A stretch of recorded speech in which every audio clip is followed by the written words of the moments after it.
Dear student, அடுத்து தான் நம்ம என்ன டாபிக் பார்க்க போகிறோம்னா அப்ஜெக்டிவ் ஆஃப் செபி. அதனுடைய நோக்கங்கள் என்னென்ன, செபியினுடைய நோக்கங்கள் அப்படின்னு நம்ம பார்க்கலாம். முன்னாடி என்ன நம்ம பார்த்தோம், செபி எங்கே உருவாக்கப்பட்டது, எந்தெந்த எங்கெங்கே கிளைகள் இருக்குது அதை நம்ம பார்த்தோம். அடுத்ததாக நம்மளுடைய அந்த செபியினுடைய ஸ்ட்ரக்சர், டைரக்டர்ஸ் எந்த மூவில் என்ன பண்ணுறாங்க அப்படின்னு நம்ம பார்த்தோம். டைரக்டர்ஸ் மூலயமா இயங்கக்கூடியது, அதனுடைய அட்மினிஸ்ட்ரேஷனும் அண்ட் சிஸ்டம்ஸும், அதனுடைய அடிஷ்னல் டைரக்டர்ஸ் எங்கெங்கே இருக்காங்க, assistant directors and joint directors, அவங்களுடைய பணி என்ன, அதெல்லாம் நம்ம பார்த்தோம். அது உங்களுக்கு 5 மார்க்கில் 3 மார்க்கில் கேட்பாங்க, அதை நீங்கள் எழுதணும். இப்போ என்ன அப்படின்னு பார்க்கும்போது செபியினுடைய நோக்கங்கள் ஃபார் அப்ஜெக்டிவ்ஸ். ஃபஸ்ட்டு பார்த்தீங்கன்னா regulation of stock exchange. Regulation அப்படின்னு பார்க்கும்போது பங்கு பரிவர்த்தனைகளினுடைய ஒழுங்குமுறை. பங்கு பரிவர்த்தனை, ஒரு ஷேர் மார்க்கெட்டில் ஸ்டாக் எக்ஸ்சேஞ்ச் பண்ணுறாங்கன்னா வச்சுங்களேன், அது எப்படி நம்ம அது ஒழுங்குபடுத்துறது எப்படி அப்படின்னு பார்க்குறாங்க. ஃபஸ்ட்டு பார்த்தீங்கன்னா the first objective of SEBI is to regulate stock exchange so that efficient services may be provided to all the parties operating that. அதாவது செபியினுடைய முதல் நோக்கம் என்னன்னா பங்குச்சந்தைகளை ஒழுங்குபடுத்துவதான். பங்குச்சந்தைகளை என்ன பண்ணணும்னா ஒழுங்குபடுத்துதல். எனவே அங்கே செயல்படும் எல்லா தரப்பினருக்கும் திறமையான சேவைகளை வழங்கக்கூடியது இந்த செபியினுடைய நோக்கமாக இருக்குது. அடுத்ததாக பார்க்கும்போது ப்ரொடெக்ஷன் டு த இன்வெஸ்டர். அதாவது இன்வெஸ்டர்ஸ் இருக்காங்கல்ல, முன்னாடி நான் சொல்லியிருக்கேன் செபினா என்ன, பாதுகாக்கப்பட்ட ஒரு பத்திரங்கள் பாதுகாப்பாக வைத்து இருக்கக்கூடிய ஒரு அமைப்பு அப்படின்னு சொல்லியிருக்கேன். அப்போது இங்கே ப்ரொடெக்ஷன், பாதுகாப்பு, முதலீட்டாளர்களுடைய பாதுகாப்பு இங்கே இருக்குது. The capital market is meaningless in the absence of the investors. Therefore it is important to protect the interest of the investors. அதாவது முதலீட்டாளர்கள் இல்லாத நிலையில் மூலதன சந்தை அர்த்தமற்றதாகும். என்ன சொல்றாங்கன்னா ஆப்ஷன்ஸ் ஆஃப் த இன்வெஸ்டர்ஸ். அதாவது முதலீட்டாளர்களே இல்லைன்னா இங்க என்ன ஆகும்னா மூலதன சந்தை இயங்காது, அர்த்தமற்றதா ஆயிடும் அப்படின்னு சொல்றாங்க. Therefore it is important to protect the interest of the investors. என்னன்னா இங்க முதலீட்டாளர்களுடைய நலனை இங்க பாதுகாக்கப்படுகிறது.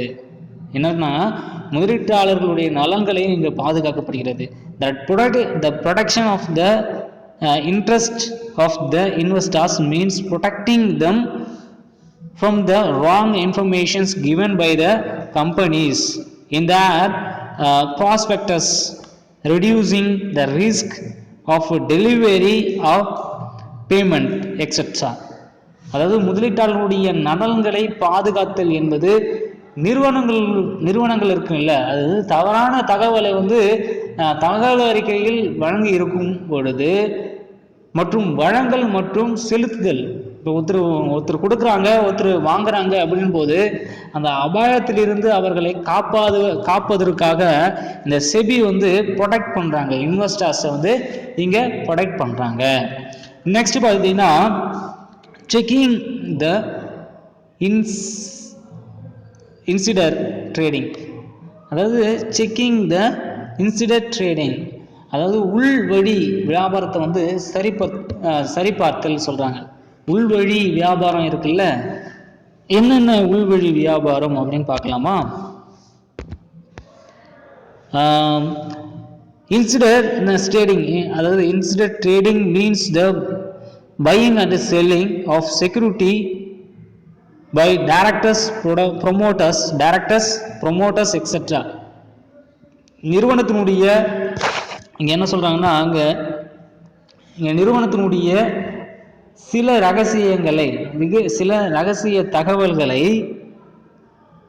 அணுகும் மற்றும் ரகசிய தகவலை பயன்படுத்த விரும்பும் நபர்களாக இந்த இயக்குநர்கள், தோற்றுவிப்பாளர்கள் மற்றும் பிற நபர்களான இயக்குநர்கள் மேற்கொள்ளப்படுவது அவருடைய பங்கு பரிவர்த்தனை நடவடிக்கைகளை வந்து உள்வழி வியாபாரம் என அழைக்கப்படுகிறார்கள். அதாவது என்ன சொல்றாங்கன்னா, who have access to the some confidential information about the company and who wish to take advantage of this confidential information.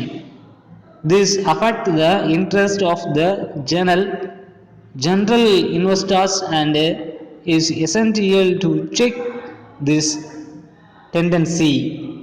Many steps have been taken to check insider trading through the medium of the SEBI.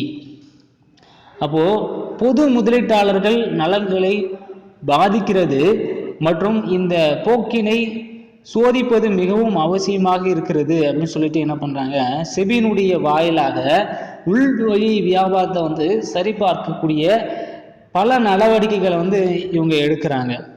அப்போ உள் வியாபாரம் அப்படின் போது selling and buying and செல்லிங்ல எல்லாருமே வந்து product பண்ணணும். Directors, promoters, இவங்க எல்லாமே என்ன பண்ணணும், ப்ரொடக்ட் பண்ணணும். அப்போ அவங்க ப்ரொடக்டாக இருக்கிறாங்க அப்படின்னு பார்க்கும்போது சரியான தகவலோ இல்லை தவறான தகவலோ இவங்க கிட்ட வந்து நேரிடாமல் அதை வந்து நீங்கள் என்ன பண்ணுறாங்க, அந்த முதலீட்டாளர்கள் இருக்காங்கல்ல அவங்க வந்து அவங்களுடைய நலனை வந்து இவங்க பாதுகாக்கிறாங்க. அதனால இவங்க என்ன பண்ணுறாங்க, செக்கிங் த இன்சிடர்ஸ் ட்ரேடிங்காக பண்ணுறாங்க. அடுத்ததாக பார்த்தீங்கன்னா கண்ட்ரோல் ஓவர் த புரோக்கர்ஸ், அதாவது தரகர்கள் மீதான கட்டுப்பாடு. தரகர் யாருன்னா, இப்போ ஒரு பொருளை வந்து என்னால் வாங்க முடியல, அப்போ என்னால் ஒரு ஷேரை வந்து இன்வெஸ்ட்மெண்ட் பண்ண முடியல, நான் உங்ககிட்ட கொடுக்குறேன், நீங்கள் என்ன பண்ணீங்க, எனக்கு அந்த ஷேரை வந்து எனக்கு வாங்கி கொடுங்க, இல்லை எனக்கு இந்த ஷேரை வந்து நான் விற்பனை பண்ணணும், அப்போது இந்த ஷேரை வந்து நீங்கள் என்ன பண்ணுறீங்க, எனக்கு விற்பனை பண்ணி கொடுங்க அப்படின்னு சொல்லிட்டு நம்ம தேர்டு பர்சனை வந்து நம்ம தேர்ந்தெடுக்கணும் பார்த்தீங்களா, அவங்க தான் வந்து புரோக்கர்ஸ், தரகர். It is important to supervise and check the activities of the brokers and other middlemen.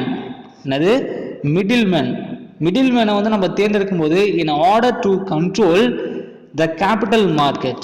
அப்போ புரோக்கர்ஸும் அந்த அதர் மிடில்மேனும் நம்ம பார்க்கும்போது என்ன ஆகுன்னா, அவங்க கிட்ட வந்து மிஸ்யூஸ் ஆகக்கூடிய நிலைமை இருக்கு. முதலீட்டாளர்களுடைய சந்தையில், மூலதன சந்தையில் என்ன ஆகுன்னா ரொம்ப மிஸ்யூஸ் பண்ணுவாங்க. அது கண்காணிக்கப்பட வேண்டும், மேற்பார்வையிட வேண்டும் அப்படின்னு சொல்லிட்டு என்ன பண்றாங்க, செபி வந்து இன்க்ளூட் ஆகுது. To regulate their activity it was necessary to establish in the SEBI.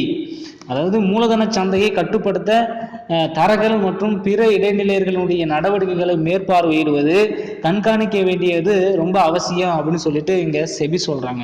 இதுதான் வந்து அப்ஜெக்டிவுடைய நோக்கம், செபியினுடைய அப்ஜெக்ட்ஸாக இருக்கு. ஓகேங்களா. ஃபஸ்ட்டு என்ன பார்க்குறோன்னா, ரெகுலேஷன் ஆஃப் ஸ்டாக் எக்ஸ்சேஞ்ச், பங்கு பரிவர்த்தனைகளை வந்து ஒழுங்குபடுத்துகிறாங்க.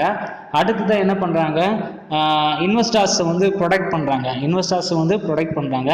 தேர்ட் வந்து செக்கிங் த இன்சிடர் ட்ரேடிங்னா உள்வழி வியாபாரத்தை வந்து சரி பார்க்குறாங்க. அடுத்ததான் கண்ட்ரோல்